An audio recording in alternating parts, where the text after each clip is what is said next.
When we contemplate the question, who created God, we encounter a profound inquiry into the nature of existence itself. This question is often presented, particularly by atheists, in an effort to challenge the concept of an all-powerful, uncaused creator. However, this question misapplies the very principles of existence and the characterization of God in theological contexts. Understanding why this question does not hold up under scrutiny is essential for grasping the fundamental beliefs surrounding God. To start, let's explore what the Bible says about God. In Genesis 1:1, we read, "In the beginning, God created the heaven and the earth." This statement implies that God is eternal and pre-exists all of creation. Therefore, asking who created God assumes that he exists within the confines of time and space, like everything else in our universe. In reality, God exists outside these dimensions. He is not a part of the created world. Rather, he is the creator of the world and everything in it. Rethinking the definition of God helps clarify this point. In classical theism, God is characterized as eternal, uncreated, and self-existent. This means that God has always existed and does not depend on anything else for his existence. So when we inquire about who created God, we forget that God, by his very nature, cannot be created. He is fundamentally different from everything we experience. To understand this concept better, we need to consider the idea of contingency. Contingent beings are those whose existence depends on something else. Everything in our universe is contingent, which means everything exists because of something else. For instance, a car exists because of its components, metal, plastic, and fuel. Those components must exist for the car to be produced. If we go further back, we find that trees, water, and even the elements themselves have origins based on other causes. However, if we trace these causes back to their origins, we eventually reach a critical question. What is the ultimate source of existence? It is here we encounter the concept of a necessary being. A necessary being is one that must exist for anything else to exist. The philosophical reasoning follows that if everything were contingent, there would come a moment when nothing existed at all. If there had ever been a time of nothingness, there would still be nothing today unless something acted to cause existence. Thus, logically, the existence of something, anything, depends on the presence of a necessary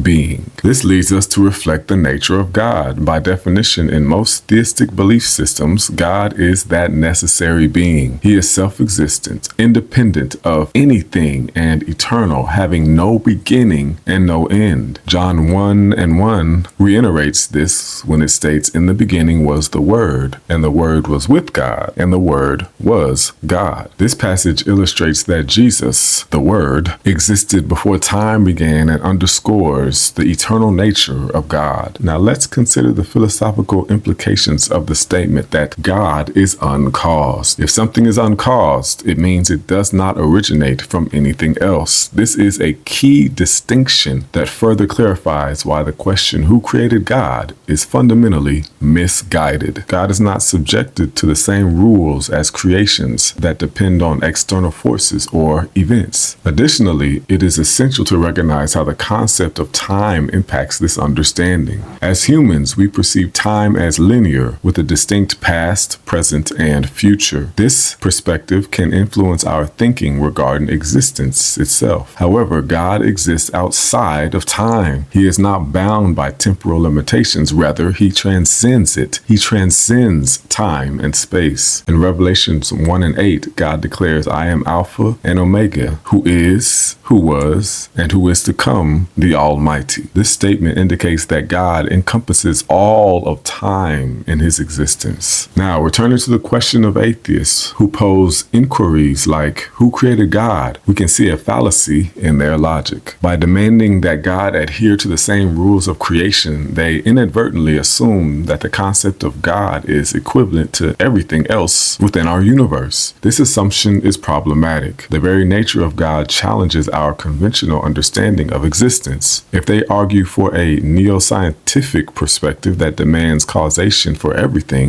they need to accept that necessary existence stands apart from contingent existence. In attempting to disprove the existence of God with such a question, atheists often pivot into a circular argument. They seek to challenge what is, by definition, uncaused, relying instead on the limitations of human reasoning. It is imperative to understand that inherent assumptions can shape discussions about faith and existence profoundly. Asking who created God reveals a misunderstanding of divine nature rather than a valid counterpoint to the belief in God. As we reflect on the existence of God, it's important to consider the implications of accepting God as the necessary being. If God exists as the source of all that is, this shapes not just philosophical discourse, but our understanding of purpose, morality, and hope. Let's explore the nature of existence more deeply. In philosophy, there's a principle known as the principle of sufficient reason, which posits that everything must have a reason or cause for its existence. If we apply this to the universe, we must ask, what is the reason for the universe's existence? Why is there something rather than nothing? The necessary being we call God answers that profound question. God is the sufficient reason for everything that has come into being. He is the ultimate explanation for why anything exists at all. This perspective does not only reinforce the logic of a self-existent God, but also emphasizes the importance of reliance on something greater than ourselves. In a world where everything is contingent, understanding the existence of an eternal, uncaused creator provides a sense of purpose and stability. When we realize that our lives are part of God's greater plan, we can cultivate a deeper sense of meaning in our daily experiences. The concept of God as a necessary being leads to further exploration of human experience. It raises important questions about the nature of humanity. Who are we in relation to this God? What significance do our lives hold in the grand scheme of creation? The biblical narrative tells us that we are made in the image of God, highlighting our unique place within creation and offering a foundation for human dignity and value. Recognizing our identity as created beings, inherently linked to a divine creator, encourages us to seek a relationship with God. Yet, so many often turn away from this fundamental truth for a variety of reasons: personal experiences, societal influences, or simply the allure of skepticism. The rise of atheism, particularly in modern societies, often stem from a rejection of traditional belief systems and an emphasis on empirical reasoning. However, in a philosophical discussion about existence and causation, atheists must confront the challenges posed by their own views. If they reject the simplicity of an eternal God, how do they explain the existence of the universe and everything in it? The Big Bang Theory or evolutionary principles can describe mechanisms of development, but they do not answer the fundamental question of why anything exists at all. This brings us back to the original question. For those who seek to disprove God through flawed logic or misinterpretations of divine nature, it would be wise to reconsider their approach. The implications of a necessary being shape our understanding of the world and our place in it. The existence of a God who is uncreated and eternal establishes a framework through which we can comprehend the complexities of life, morality, and the universe itself. Now consider the significance of embracing the truth about God's existence. Accepting that God is the uncaused cause elevates our view of life, propelling us towards a journey of faith, hope, and purpose. Accepting that God is uncreated invites each person to explore what it means to have a relationship with such an eternal being. This relationship can lead to deeper introspection, personal growth, and a sense of belonging that transcends earthly limitations. As we ponder these profound concepts, we are invited to take action. Whether you grapple with these questions of faith or challenge beliefs, consider the implications of a necessary God for your life. The discovery of faith is not merely an intellectual pursuit, it is also a transformative one. When we examine the Bible's portrayal of God, we discover a profound contrast between the eternal God and created gods. The scriptures affirm that our God is unique, eternal, and set apart from all others. According to the Bible, God is referred to as the living God, a title that underscores his active presence and sovereign power. In contrast, created gods,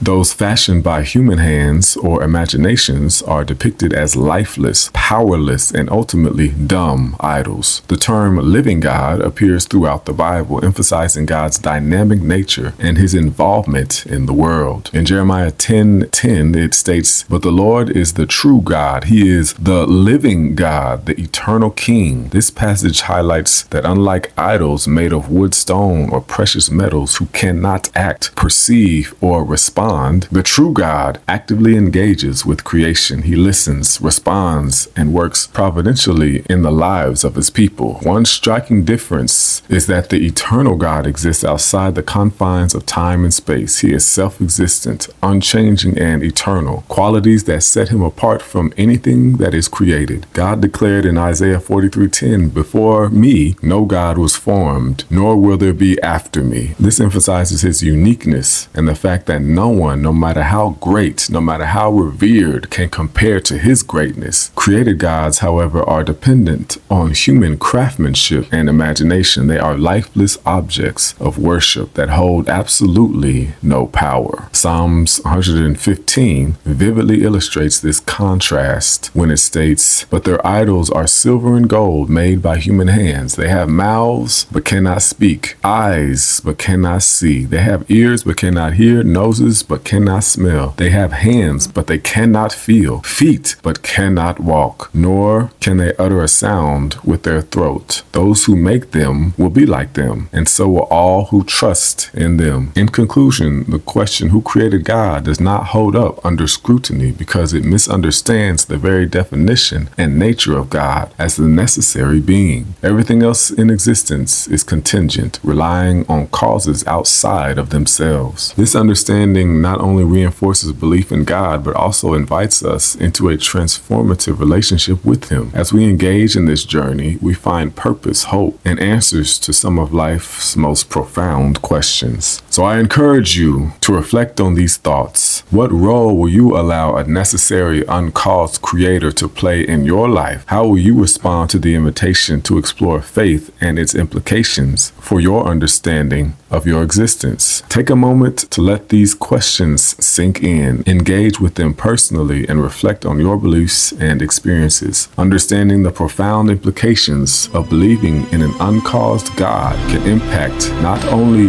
your worldview, but also how you approach relationships, morality, and your place in the universe. Thanks for watching, and tune in next time as we indulge in the Bible one bite at a time.